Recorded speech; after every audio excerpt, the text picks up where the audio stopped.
வணக்கம். RFCL management ட்ரெயினிக்கான notification ரீசெண்டாக announce பண்ணியிருந்தாங்க. அதுக்கான கம்ப்ளீட் இன்ஃபர்மேஷன்ஸ் இந்த வீடியோவில் பார்க்கலாம். ஃபர்ஸ்ட் இந்த வீடியோ யாருக்கும் யூஸ்ஃபுல் சொல்கிறேன். நீங்கள் டிகிரி முடிச்சிருக்கீங்க அண்ட் ஆல்சோ தெலுங்கானாவில் ஒர்க் பண்ணுறதுக்கு ரெடி அப்படின்னா இந்த வீடியோ எண்டு வரைக்கும் பாருங்க, உங்களுக்கு கம்ப்ளீட் பிக்சர்ஸ் ப்ரொவைட் பண்ணியிருக்கும். ஃபர்ஸ்ட் நோட்டிஃபிகேஷனை வந்து நான் ப்ரீஃபாக சொல்லிடுறேன். டோட்டல் வேகன்சி வந்து என்ன 28 இருக்கு. இதில் ஒவ்வொரு மேனேஜ்மெண்ட் ட்ரெயினிக்கும் வந்து என்னன்னா இன்ஜினியரிங் லெவலில் வந்து என்ன கேட்டிருக்காங்க. உங்கள் ஸ்ட்ரீம் எது இருக்கோ அதில் எவ்வளோ வேகன்சி இருக்கு அப்படின்னு செக் பண்ணிக்கோங்க. அடுத்து இம்பார்ட்டன்ட் வந்து நம்மளுக்கான சேலரி, அதே மாதிரி சர்வீஸ் அக்ரிமெண்ட் பண்ணணும். ஸோ இப்போ நீங்கள் செலக்டட் ஆகிட்டீங்க அப்படின்னா நம்மளுக்கான மந்த்லி சேலரி ஸ்டார்டிங் வித் வந்து 40,000 வந்து ஆரம்பிக்கும் அப்படின்னு சொல்லியிருக்காங்க. நம்மளுக்கான சர்வீஸ் பான் அட்லீஸ்ட் வந்து 3 இயர்ஸ் நீங்கள் ஒர்க் பண்ண வேண்டியது இருக்கு வச்சுக்கீங்களா. இல்லை நான் 3 இயர்ஸ் முன்னாடி வேற ஏதாவது கம்பெனி சேஞ்ச் பண்ணுறேன் அப்படின்னா நீங்கள் வந்து 1 லேக் வந்து 20,000 கிட்ட நீங்கள் வந்து என்ன பே பண்ண வேண்டியது இருக்கும். இன்கேஸ் வந்து நீங்கள் நடுவில் வித்ட்ரா பண்ணுறோம் அப்படின்னா.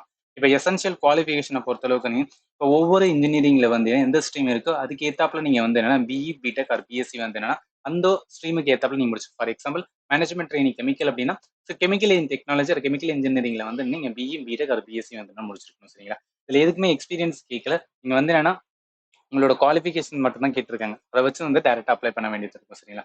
இப்போ இதுக்கப்புறம் வந்து என்னன்னா அடுத்து இம்பார்ட்டன்ட் நம்மளுக்கான வந்து என்ன சிஜிபி. ஸோ மினிமம் சிஜிபி வந்து மென்ஷன் பண்ணியிருக்காங்க. இல்ல நீங்க அவுட் ஆஃப் 10 எப்படி எடுக்கணும் அப்படின்னு வந்து இங்க வந்து விவரமா கொடுத்துருக்காங்க.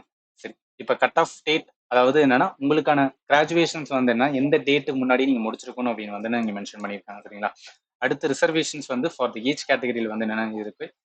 இதுக்கப்புறம் நம்மளுக்கான இது வந்து என்ன selection process and also application fees. இப்போ நம்ம வந்து 700 பே பண்ண வேண்டியது இருக்கும் for the UR category, OBC and EWS category. சரிங்களா. இப்போ SC, ST, PWD, ex serviceman and departmental கேண்டிடேட்டுக்கு வந்து எக்ஸாமினேஷன் ஃபீஸ் வந்து கிடையாதுன்னு சொல்லிட்டாங்க.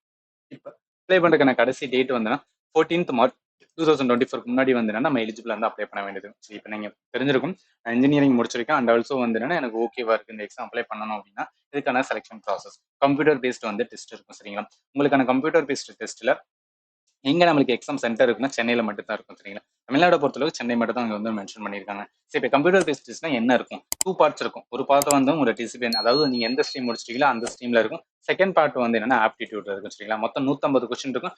100 கொஸ்டின்ஸ் வந்து என்ன அப்படின்னு பார்த்தீங்கன்னா உங்க ஸ்ட்ரீம் ரிலேட்டடா 50 கொஸ்டின் வந்து general English, quantitative aptitude, reasoning and general knowledge and awareness ரிலேட்டடா இருக்கும். சரி, இதுதான். இதுக்கப்புறம் வந்து என்னன்னா பர்சனல் இன்டர்வியூ வந்து என்னன்னா கம்ப்ளீட் பண்ணுவாங்க. அதுக்கப்புறம் மெரிட் லிஸ்ட் வந்து ஃபைனலா இது பண்ணுவாங்க. நம்ம ஃபைனல் செலெக்ஷன் எதை பொறுத்து இருக்கும் அப்படின்னா உங்களுக்கான சிபிடி அதாவது கம்ப்யூட்டர் பேஸ்ட் டெஸ்ட் வந்து 80% எடுத்துக்கிறாங்க.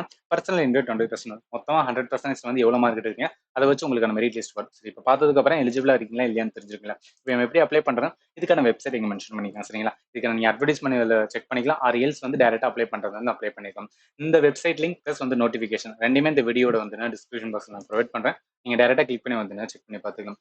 உங்க ஃப்ரெண்ட் யாராவது இன்ஜினியரிங் முடிச்சிருக்காங்க அதாவது ஜாப் தேடிட்டு இருந்தாங்கன்னா அவங்களுக்கு இந்த வீடியோ ஷேர் பண்ணுங்க. அது மூலம் உங்களுக்கு ரொம்பவே வந்து யூஸ்ஃபுல்லா இருக்கும். ஃபைனலி தேங்க்யூ ஃபார் வாட்சிங் and have a nice day.